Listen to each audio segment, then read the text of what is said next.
बोलूयात पुढे हिंदी भाषेच्या सक्तीबाबत मनसे नेते संदीप देशपांडे यांनी राष्ट्रीय स्वयंसेवक संघाला पत्र पाठवलंय। सरकार हिंदी भाषेची सक्ती करून हिंदू समाजामध्ये फूट पाडतंय, त्यामुळे हिंदू समाज विखुरण्याची शक्यता आहे, असा उल्लेख संदीप देशपांडे यांच्या पत्रामध्ये आहे। देवेंद्र कोल्हटकर माझे सहकारी या संदर्भातली माहिती देत आहेत। देवेंद्र, या आधीच मनसेनं हिंदी भाषेच्या सक्तीवरून आक्रमक भूमिका घेतलेली आणि त्यानंतर आता हे पत्र पाठवलंय।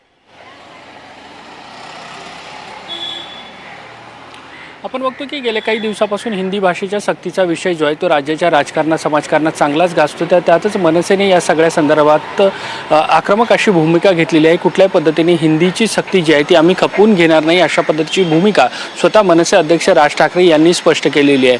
आता मनसे नेते संदीप देशपांडे यांनी राष्ट्रीय स्वयंसेवक संघाला एक पत्र लिहिलेलं आहे। मोहन भागवत जे सरसंघचालक आहेत त्यांना हे उद्देशून पत्र लिहिण्यात आलेलं आहे। ज्या पद्धतीने हिंदीची सक्ती केली जाते यामुळे हिंदू लोकांमध्येच फूट पडणार आहे आणि त्यामुळे राष्ट्रीय स्वयंसेवक संघानेच आता या सगळ्या विषयासंदर्भातली दखल घेतली जावी आणि त्यासोबत या सगळ्या विषयासंदर्भात चर्चा करण्यासाठी आपल्या भेटीची वेळ देखील मिळावी, अशा पद्धतीची भूमिका आणि मागणी जी आहे ती मनसे नेते संदीप देशपांडे यांनी घेतलेली आहे।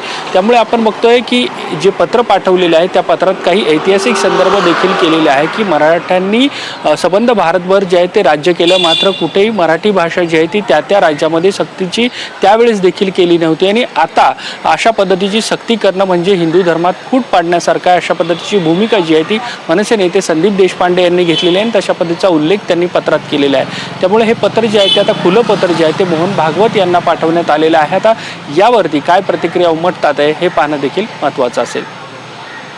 धन्यवाद देवेंद्र, संपूर्ण सविस्तर माहिती करता।